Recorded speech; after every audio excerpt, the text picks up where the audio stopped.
하나님 말씀은 요한일서 4장 11절에서 16절까지 말씀입니다.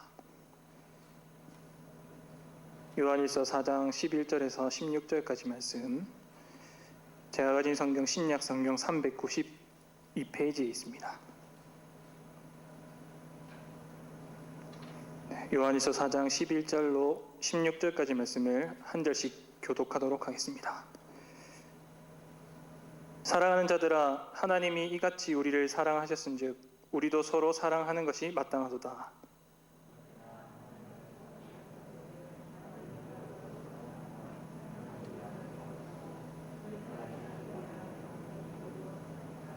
그의 성령을 우리에게 주심으로 우리가 그 안에 거하고 그가 우리 안에 거하시는 줄을 아느니라.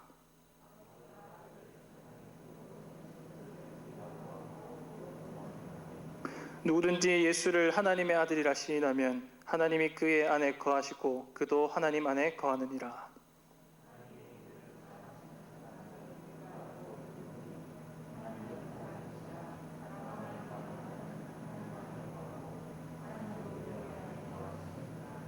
아멘. 주 예수 그리스도의 사랑하는 성도 여러분, 우리의 공적 신앙 고백인 웨스트민스터 대교리 문답이 있습니다. 이 대교리 문답 제7문답에 따르면은 하나님은 어떠한 분이신가에 관해서 아주 간결하게 잘 표현해주고 있습니다. 그리고 여기에는 이런 대목이 있습니다. 조금 생소한 내용이겠지만 잘 들어보시길 바랍니다. 하나님께서는 자족하시며 영원하시며 불변하시며 불가해하시며 어디든지 계시며 전능하시며 모든 것을 아십니다. 대교리 문답이 말하는 우리 하나님은 바로 이런 분이십니다. 아마 생소하게 들리실 것입니다. 저 또한 생소하게 들립니다. 따라서 우리가 하나님을 알려고 하면은 이렇게 만만하지 않은 것을 다들 아실 것입니다. 하나님은 표현하자면 이런 분이십니다. 하나님은 우리 인간과는 비교할 수 없는 분이십니다. 비교할 수 없기 때문에 말로 형언하기도 참 어렵습니다. 우리의 입술로 하나님을 고백한다는 것은 굉장히 큰 한계를 지닌 것입니다. 예를 들어서 이런 것과 비슷합니다. 길가에 작은 개미 한 마리가 있습니다. 근데 개미 한 마리가 어느 날 사람의 발 위에 올랐습니다. 이때 이 작은 개미 하나가 느꼈을 감정이란 어떤 것이었을까요? 아마도 개미에게 감정이 있었다면 이런 감정을 느끼지 않았을까 싶습니다. 경이로움 혹은 신비로움, 도무지 범접할 수 없는 존재에 대한 두려움, 이런 감정을 느꼈을 것입니다. 자신을 완전히 압도하는 이 거대한 존재, 바로 인간이라는 존재에 대한 경외심이라는 것을 느꼈을 것입니다. 마찬가지입니다. 우리가 하나님을 아는 것은, 혹은 하나님을 우리가 어떤 분이시다 이렇게 고백하는 것은 사실은 굉장히 두려운 행위입니다. 우리가 하나님을 안다라고 말하는 것은 굉장히 우리가 범접할 수 없는 영역에 침투해 들어가는 것입니다. 우리가 고백을 해야 합니다. 신앙 고백을 매주일 사도신경을 통하여, 니케아신경을 통하여 우리는 하나님을 아노라고 고백해야 합니다. 그러나 우리가 이러한 고백을 하기에 앞서서 반드시 먼저 돌아봐야 할 게 있다라면 바로 우리 자신의 태도, 또 우리의 마음가짐일 것입니다. 평소에 우리가 어떠한 마음가짐으로 하나님을 고백하고 있는지 돌아보십시오. 혹 하나님을 너무 경솔하게 대하고 있지는 않은지, 혹 우리가 하나님을 안다고 하면서 실상 대충 그러려니 하면서 얼버무리고 있지는 않은지 스스로 돌아보시길 바랍니다. 만일 이러한 점에서 우리가 반성해야 될 부분이 있다면 어떤 점이겠습니까? 일단은 하나님을 제대로 알아야겠죠. 그리고 제대로 알고서 우리는 바른 신앙 고백을 해야 됩니다. 그래서 사실은 교회에서 왜 이렇게 가르침이 많냐, 왜 이렇게 교리를 많이 배워야 되냐, 사실은 피곤하지 않습니까? 그러나 우리는 하나님을 얼버무리면 안 됩니다. 제대로 알고 제대로 고백할 수 있어야 됩니다. 그리고 우리는 대교리 문답의 고백을 통해서 하나님은 이런 분이십니다 라고 다시 고백해야 합니다. 다시 읽어드리겠습니다. 하나님께서는 자족하시며 영원하시며 불변하시며 불가해하시며 어디든지 계시며 전능하시며 모든 것을 아십니다. 우리가 이 신앙 고백을 정말 만약에 제대로 알게 된다면, 그것을 정확하게 이해하게 된다면 우리 안에는 정말 엄청난 변화가 일어날 것입니다. 그냥 단지 지식적으로 하나님을 알겠다라고 되는 게 아니라, 우리가 이 고백의 내용을 정말 제대로 안다면 하나님을 믿는 마음과 그분을 사랑하는 마음이 우리 안에서 샘솟아 날 것입니다. 그렇게 오늘 우리는 이러한 맥락에서 이 신앙 고백 제7문답을 다시금 곱씹어 볼까 합니다. 특별히 제가 딱 한 가지 대목에만 집중해서 말씀드리고자 합니다. 그 대목은 바로 이것입니다. 하나님께서는 어디든지 계시며 라는 표현입니다. 이것은 조금 어려운 말로 표현하자면 이것입니다. 하나님의 무소부재하심 혹은 편재하심이라고 하는 고백입니다. 한 번쯤은 들어보셨을 것입니다.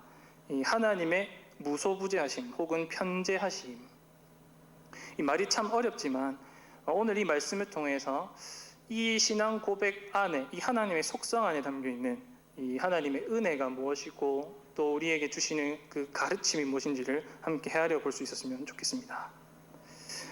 그렇다면 성도 여러분, 하나님께서는 어디든지 계시며 라는 이 신앙 고백 속에는 무엇이 담겨 있을까요? 우리 대교리 문답의 고백처럼 우리가 믿는 하나님, 여러분이 믿고 있는 하나님은 어디든지 계시는 분이십니다. 말인즉슨 하나님께서는 무소부재하신 분이십니다. 여기서 무소부재라는 말이 참 좋은 말입니다. 이것을 한자어로 풀어 말씀드리면 아니 계신 곳이 없이 어디든지 계신다라는 표현입니다. 어렵지만 다시금 말씀드리겠습니다. 아니 계신 곳이 없이 어디든지 계신다. 이게 무소부재입니다.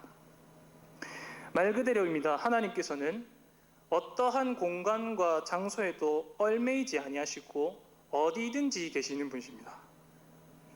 하나님께서는 아니 계신 곳이 없이 어디 계시며 또한 모든 공간과 장소를 초월하여 우리 곁에 계시는 분이십니다. 이 어려운 말을 이해하기 쉽도록 한번 풀어서 설명드려 보겠습니다. 지금 현재 7시 46분입니다. 이 시간 우리는 수요기도회로 마산성막교회 예배당이라는 공간에 있습니다. 이때 우리는 육신을 가진 사람입니다. 따라서 우리는 무슨 수를 써서라도 이 시간에 다른 공간에 동시다발적으로 있을 수 없습니다. 우리가 가진 한계란 게 있죠. 물리적인 한계가 있습니다. 우리는 몸을 가지고 있기 때문에 몸을 둘로 쪼개거나 셋으로 쪼개거나 할 수 없습니다. 그렇기 때문에 우리는 이 시간, 이곳에 동시에 이 시간 이곳에만 머물 수 있고 절대로 다른 곳에는 동시다발로 있을 수가 없습니다. 이것이 우리 인간의 한계입니다. 그러나 우리 인간과 다르게 하나님께서는 어떤 분이십니까? 요한복음 4장 24절 말씀에 따르면 하나님께서는 영이십니다. 즉 하나님께서는 우리처럼 이 육신의 제약이 없으십니다. 물리적인 한계가 없으십니다. 그분은 무한하시고 완전하신 영이십니다. 참고로 말씀드리지만 이 하나님은 영이시다 하는 것은 영이라는 표현은 하나님이 육신이 없다 이런 표현이 아닙니다. 영이라는 표현은 조금 어려울 수 있는데 하나님은 하나님이시다 이런 표현입니다. 조금 어려울 수 있는데 절대자이신 하나님, 완전하신 하나님, 무한하신 하나님을 가리키는 게 영입니다. 여하튼 하나님께서는 우리처럼 육신의 제약이 없으시고 무한하시고 완전하신 영이십니다. 그렇다면 이처럼 영이신 하나님께서는 지금 이 시간에 과연 어디에 계실까요? 어디에 있다고 말해야 옳겠습니까? 지금 우리는 이곳 예배당에 머물러 있지만 한번 생각해 보십시오. 어쩌면 하나님께서는 우리가 모르는 어떤 공간에 숨어 계실 수도 있습니다. 만약에 그렇다면 우리는 어떻게 해야 될까요? 우리는 하나님을 지금 예배하기 위하여 모였고 하나님께 기도하기 위하여 모였는데 정작 하나님께서는 어떤 다른 공간에 계십니다. 그렇다면 우리는 여기를 떠나야 합니다.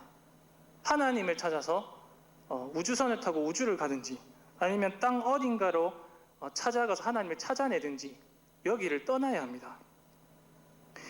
그렇지 않으면 우리는 지금 여기서 드리는 모든 찬송과 또 기도와 모든 경배들이 다 헛된 것이 될 것입니다.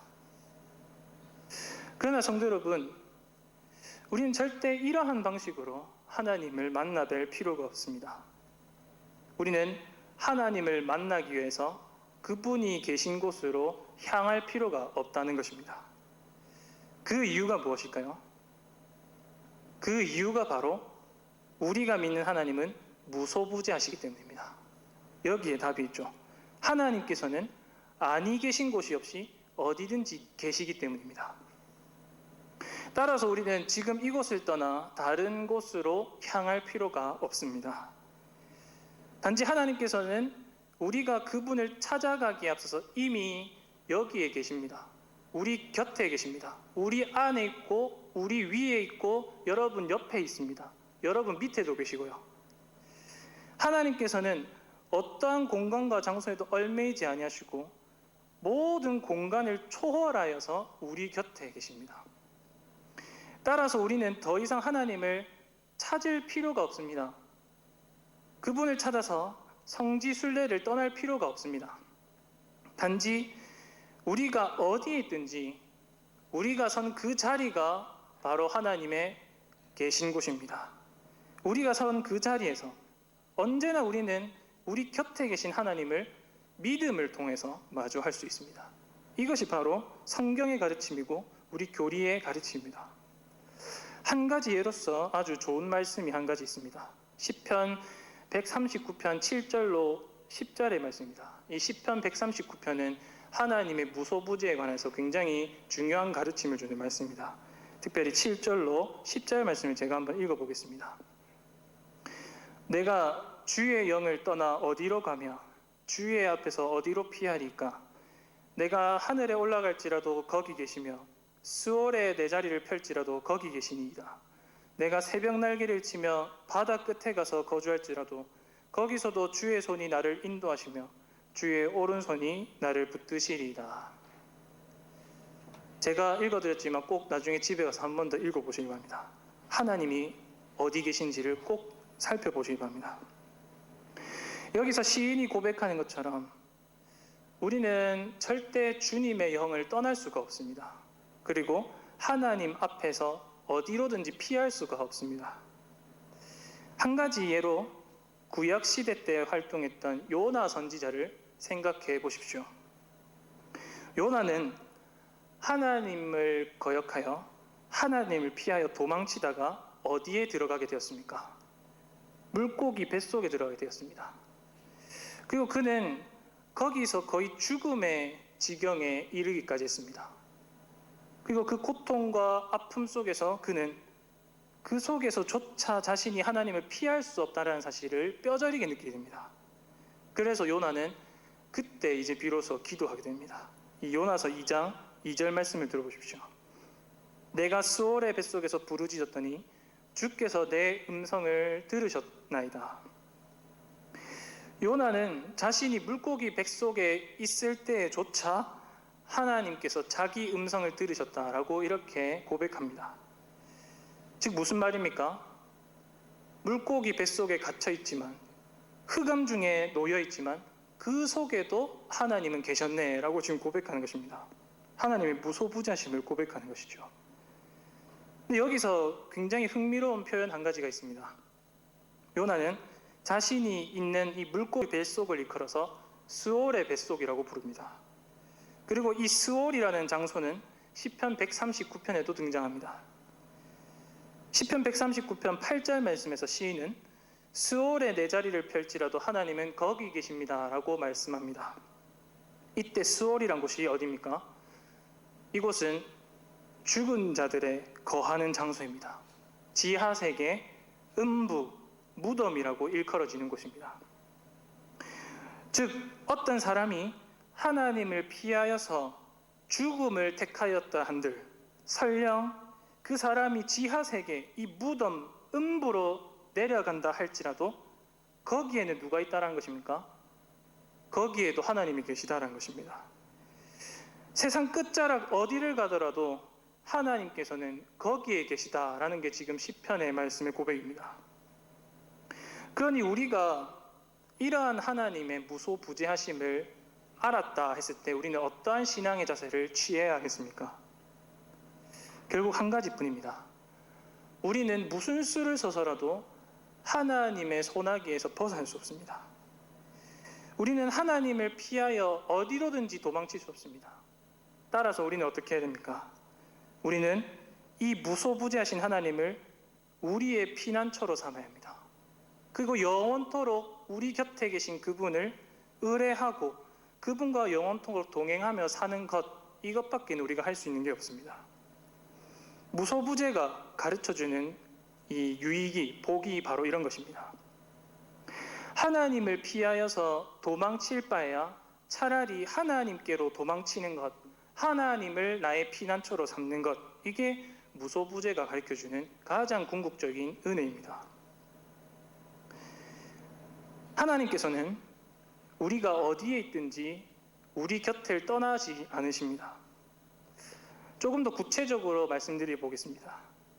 하나님께서는 우리가 집에 있든지 직장에 있든지 학교에 있든지 길거리에 있든지 늘 우리 곁에 계십니다. 나아가서 하나님께서는 우리가 집에 들어와서 부엌에서 설거지를 하든지 안방에서 누워있든지 TV를 보든지 화장실에서 용변을 보든지 잠자리에 들든지 심지어 여러분들이 꿈속에 들어갈지라도 거기에 하나님은 계십니다. 이게 하나님의 무소부재입니다. 하나님은 모든 공간과 시간과 장소를 초월하여 우리 곁에 계십니다. 그러니 이러한 하나님을 우리가 의뢰하고 믿는 성도들이 가지게 될 마음이란 건 어떤 것이겠습니까? 만약 하나님의 무소부재심을 우리가 정말 제대로 신앙하고 끌어안는다면 우리 마음은 어떻겠습니까? 우리 삶의 가장 든든한 반석이신 하나님께서 우리 곁에 딱 붙어 계십니다. 그러니 이러한 하나님을 의뢰하는 성도님들의 마음은 굉장히 든든한 것입니다. 어떠한 경우에서라도 하나님은 내 곁에 계시니까 내 마음이 든든할 수밖에 없다는 것입니다. 이러한 고백이 바로 우리의 신앙 고백이어야 합니다. 하지만 성도 여러분, 여기서 우리가 조심해야 될 게 한 가지 있습니다. 우리는 너무 자기중심적이지 않습니까? 그래서 하나님은 무소부재하시다 하는데 자꾸만 우리 안에서만 그분을 제한시키려고 하는 버릇이 있습니다. 흔히 기독교인들이 빠지는 착각이 있습니다. 이런 착각입니다. 우리가 믿는 하나님은 오로지 우리 곁에만 있을 거야. 하나님은 오직 우리 기독교인들만 돌보시고 다른 이들은 상종하지도 않을 거야. 이게 오늘날 특히 기독교 근본주의라고 하는 것에 빠져 있는 사람들이 하는 착각입니다. 오로지 모든 사고방식을 우리 중심으로만 보는 것이죠. 그렇다 보니 하나님은 어떤 분이십니까? 오직 우리의 하나님이지 다른 사람들의 하나님은 아니라고 생각하는 것입니다. 그렇지만 거듭 말씀드리지만 하나님은 무소부재하신 분입니다. 절대 우리 안에 국한되는 분이 아니십니다. 지금 여기도 계시지만 다른 곳에도 계십니다. 하나님께서는 아니 계신 곳이 없이 어디든지 계시며 그곳에서도 언제나 자신의 주권을 나타내고 계십니다. 특히 하나님께서는 온 천지 만물을 지으신 만유의 주제이십니다. 그렇다면 하나님께서는 어느 곳에 가든지 그분의 주권을 마땅히 나타내셔야 합니다. 하나님께서는 어느 특정한 한 곳에만 절대로 국한되지 않습니다. 우리가 전혀 알지 못하는 세계 어느 곳에서도 하나님은 거기에 계십니다. 그리고 단지 그곳에 계시는 것을 넘어서서 세계 어느 곳에서든지 하나님께서는 거기에 있는 사람들도 모두 다스리고 계십니다. 세계 속에서 그저 가만히 팔짱 끼고 구경하시는 분이 아니라 하나님께서는 지금도 세계 모든 곳에서 나의 것이라고 외치지 않는 영역이 한치도 없는 것입니다. 그렇기 때문에 하나님께서는 오늘도 우리처럼 삼위 하나님의 이름으로 모인 교회뿐만 아니라 온 세계 방방곡곡 어디든지 그곳에도 계십니다. 하나님의 무소부재는 제한이 없는 것입니다. 예를 들어서 오늘날 세계 각지에서 기독교 박해가 가장 심한 나라들을 열거하면 50여 개국이 된다고 합니다. 그곳에서는 지금도 매일 평균 13명의 기독교인이 죽임을 당하고 있습니다. 그리고 12개의 예배당이 하루아침에 무너지고 있습니다. 이것은 정확한 수치가 아닐지 몰라도 분명히 지금도 세계 곳곳에서는 기독교가 박해를 받고 있습니다. 더구나 아직도 이 세계에는 기독교 공식 인구가 제로인 나라들도 있습니다. 대표적으로 북한이나 아프가니스탄 등이 그럽니다. 그곳에는 분명히 지하교회에 숨어 활동하는 성도님들이 있을 것입니다. 그러나 명실공히 이런 나라들에서는 기독교 인구가 제로입니다. 그렇다면 성도 여러분, 과연 이러한 나라들에도 하나님께서는 계실까요? 오늘날 세계 곳곳에 하나님을 대적하고 그분을 알지 못하는 나라와 지역과 도시와 마을들이 있습니다. 그렇다면 그곳에는 과연 하나님이 계시지 않을까요? 여기서 우리는 담대하게 이렇게 고백할 필요가 있습니다. 만유의 주제이신 하나님은 참으로 어디든지 계십니다. 어떠한 곳도 제한받지 않으시고 하나님께서는 설령 그분을 대적하고 배척하는 그곳이라도 거기에도 하나님은 계십니다. 그리고 그곳에서 하나님께서는 무엇을 하십니까? 하나님께서는 당신을 향하여서 울부짖는 그분의 백성뿐만 아니라 그분을 전혀 알지 못하는 복음을 들어보지도 못한 그런 사람들, 고아와 과부와 나그네들의 울부짖음조차 들으십니다. 비록 그들이 그분을 의식하지 못할지라도 하나님께서는 그곳에서 즐거워하는 자들과 즐거워하고 계시고 우는 자들과 함께 울고 계십니다. 그러니 이러한 하나님의 무소부재하심을 믿는다는 것은 과연 어떠한 차원입니까? 우리 안에만 국한될 수 있는 그런 좁은 신앙이겠습니까? 절대 그런 게 아닙니다. 제가 알기로는 1950년대 때 6.25 전쟁이 끝난 후 우리 한국 교회에서는 많은 기도 운동이 있었다고 합니다. 그런데 그때 우리 선배들 했던 기도의 내용을 혹시 기억하십니까? 물론 무너진 한국 교회를 위해서도 기도했겠죠.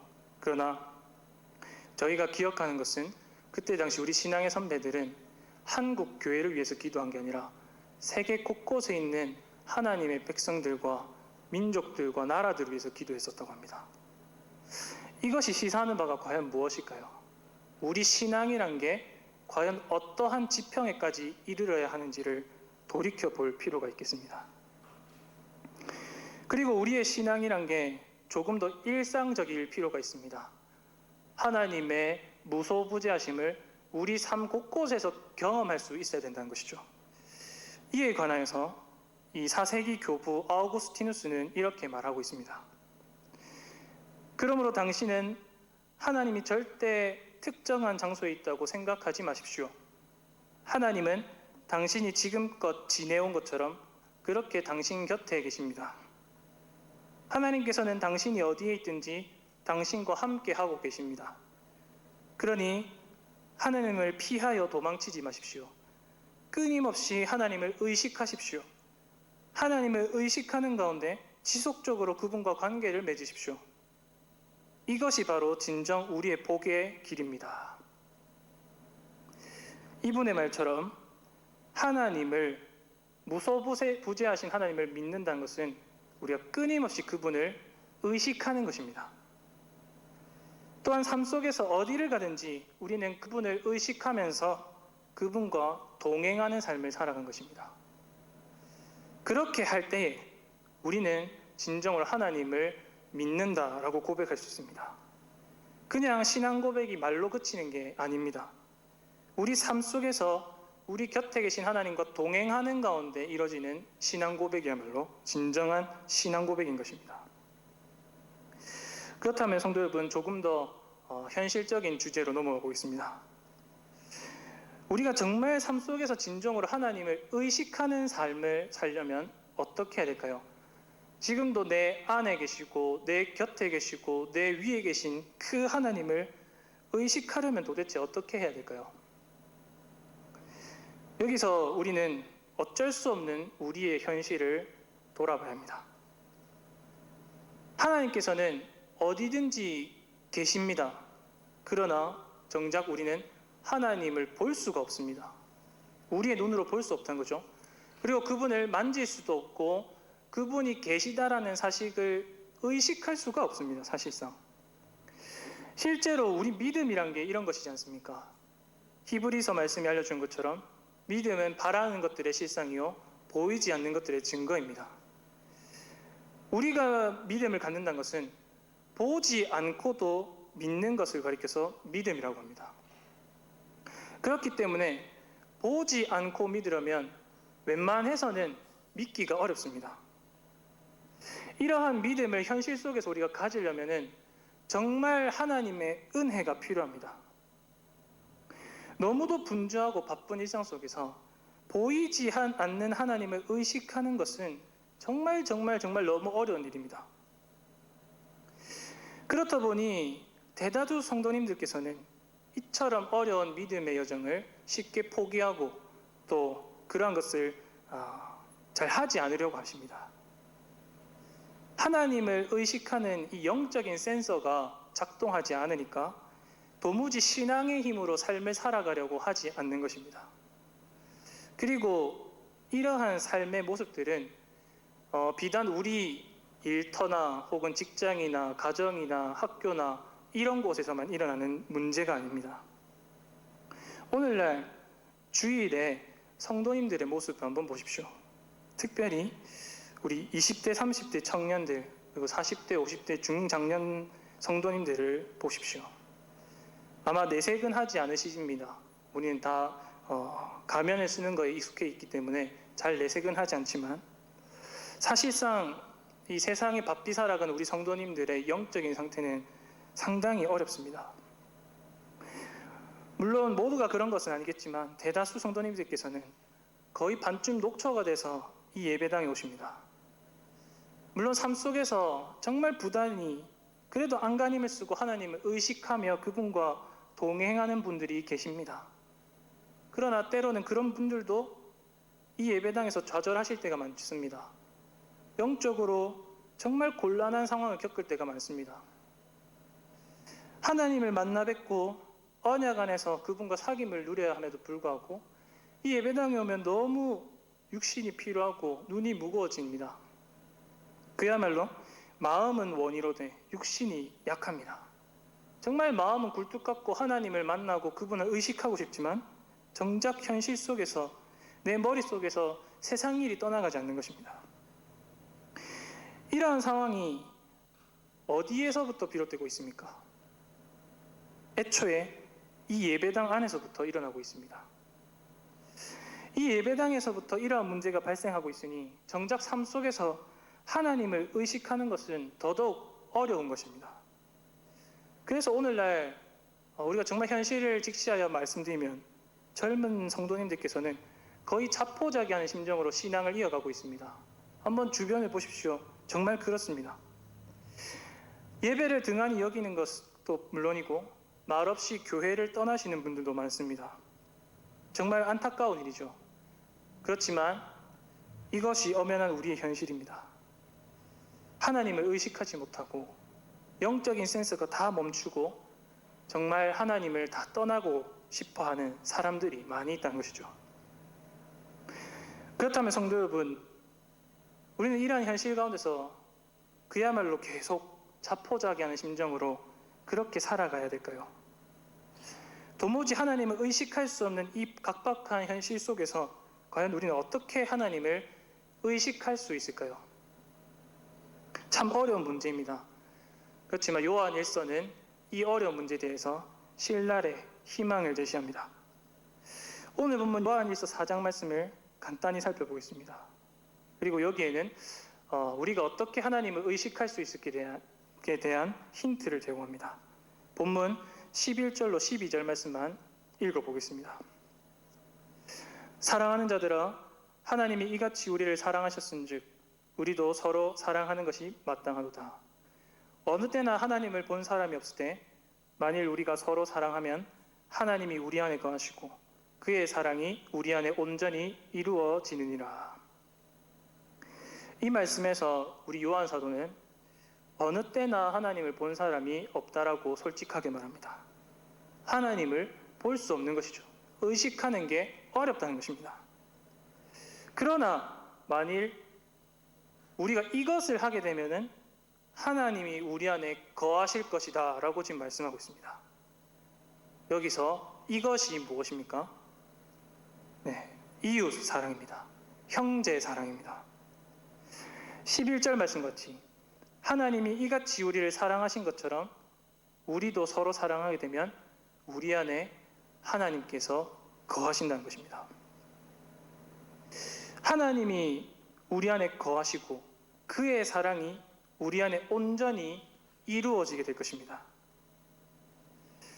말인즉슨 우리가 서로 사랑하게 되면 보이지 아니하신 하나님께서 마치 우리 눈에 보이는 것처럼 역사하실 것입니다. 하나님을 볼 수 없는 우리가 형제의 사랑, 이웃 사랑이라는 방편을 통해서 실제로 하나님을 보게 된다라고 지금 말씀하는 것입니다. 그리고 이로써 우리는 어떤 분을 의식하게 됩니까? 지금도 우리 곁에 계신 무소부재하시는 하나님을 비로소 그때 의식하게 된 것입니다. 전에는 몰랐으나 우리가 사랑을 하게 되면 옆에 계신 하나님이 보이는 것입니다. 우리는 지속적으로 하나님을 의식하게 되면은, 그리고 그분의 사랑이란 것을 실천하게 되면은 그 안에서 하나님이 보이게 됩니다. 사랑이 사랑을 잉태하고 그 사랑이 풍성한 열매를 맺게 되면은 그 자리에 하나님이 더욱더 분명히 보여진다는 것입니다. 이게 하나님을 의식하는 방법입니다. 사랑이 있는 곳에는 하나님이 계십니다. 이러한 사실을 조금 더 잘 이해하기 위해서 다시금 앞에 살펴봤던 하나님의 무소부재하심을 말씀드리겠습니다. 하나님께서는 무소부재하십니다. 아니 계신 곳 없이 어디든지 계십니다. 그러나 왜 우리는 이러한 하나님을 평소에 잘 의지하지 못합니까? 분명히 하나님께서는 늘 우리 곁에 계십니다. 여러분들의 가정에서, 직장에서, 학교에서, 교회에서조차 하나님께서는 거기에 계십니다. 그러나 왜 우리는 거기서 하나님을 의식하지 못할까요? 왜 우리는 말로는 하나님과 동행한다지만 실제로는 그런 감각을 가지지 못하고 살아갈까요? 그 이유는 바로 이것 때문입니다. 요한일서 말씀대로 말하자면 우리는 사랑을 하고 있지 못하기 때문입니다. 더 정확하게 말씀드리면 우리는 하나님도 사랑하지 못하고 있고 이웃도 사랑하지 못하고 있기 때문입니다. 우리가 하나님을 의식하지 못하는 이유는 바로 이것입니다. 마땅히 하나님과 그리고 이웃과 인격적인 관계를 맺어야 함에도 불구하고 우리의 마음이 너무 딱딱하게 굳어 있다는 것입니다. 너무 매정하리만치 냉정하게 하나님과 이웃을 대하는 것입니다. 한 가지 예를 들어보겠습니다. 평소에 마트나 영화관이나 카페나 이런 곳을 좋아하시는 분들이 있을 것입니다. 이런 다중시설에 가면은 여러 사람들이 있습니다. 우리가 얼굴도 모르고 이름도 모르고 사는 것도 모르는 여러 사람들이 있습니다. 우리는 필연적으로 그런 사람들 마주칠 수밖에 없습니다. 그런데 한번 생각해 보십시오. 마트나 영화관이나 카페에서 마주하는 사람들을 여러분들은 기억하십니까? 혹시 최근에 마트에서 만났던 사람 중에 얼굴을 기억하는 분이 계십니까? 혹은 마트에서 5분 이상, 10분 이상 아무나 붙잡고 대화를 나눠본 적이 있으십니까? 아마 아무도 그렇게 해본 적이 없으실 것입니다. 그럴 필요를 느끼지 못하실 것입니다. 왜 그렇습니까? 네, 그들은 우리와 상관없는 사람들이기 때문입니다. 우리는 마트나 영화관을 이용할 때 다른 사람들을 일일이 의식하지 않습니다.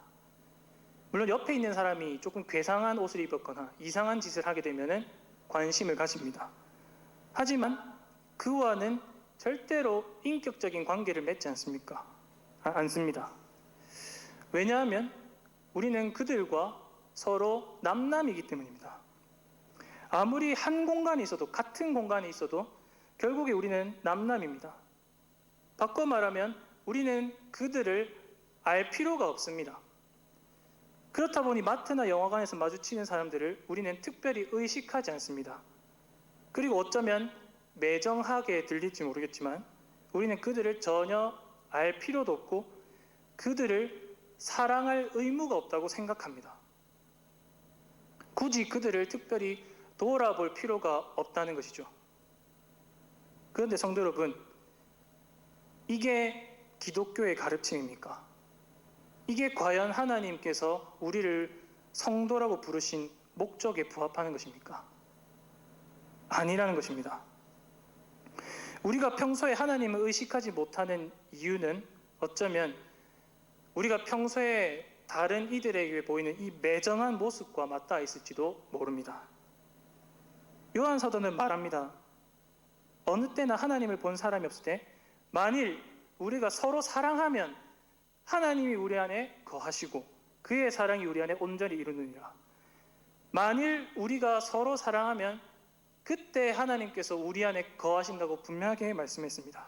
그렇다면 성도 여러분, 이 말씀에 비춰서 한번 스스로 자문해 보십시오. 여러분은 평소에 언제 어떤 사람들을 사랑하십니까? 여기서 한번 여러분의 가족을 한번 제외시켜 보십시오. 그리고 평소에 여러분과 친분이 있는 교회 안의 성도님들을 제외시켜 보시고 지인들을 제외시켜 보십시오. 그리고 다시 한번 더 스스로 자문해 보십시오. 여러분은 과연 언제 누구를 사랑하십니까? 대상을 바꾸어서 다시금 자문해 보십시오. 여러분은 과연 언제 하나님을 사랑하십니까? 주일 예배 시간, 수요 기도의 시간, 새벽 기도의 시간, 기타 경건의 시간 다 제외시키고 물어보십시오. 이 시간들 외에 여러분은 과연 언제 하나님을 사랑하고 계십니까? 쉽사리 대답하기 어려운 문제입니다. 우리는 우리가 필요로 하고 우리가 중요하다 생각하는 그 사람을 사랑하고 우리가 필요하다 생각하는 그 시간에 하나님을 찾습니다. 평소에 우리는 너무도 하나님을 의식하지 못합니다.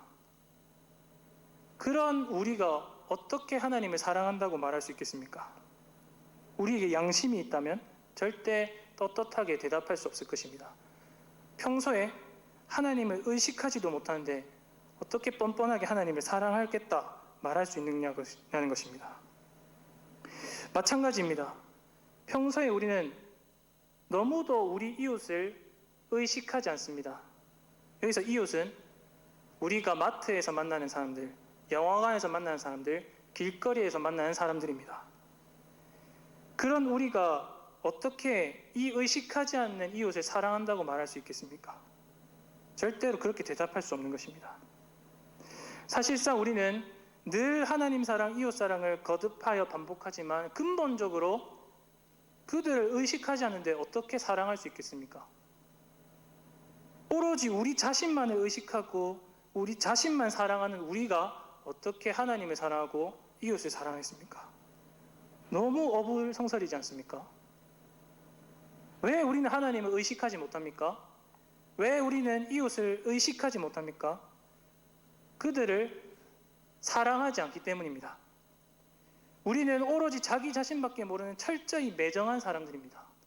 너무도 냉정하고 너무도 차갑고 우리는 너무 이성적이고 합리적이고 오로지 나밖에나 모르는 그런 사람들입니다. 사랑은 하는데 결국에 모조리 나만 사랑하는 게 우리란 것입니다.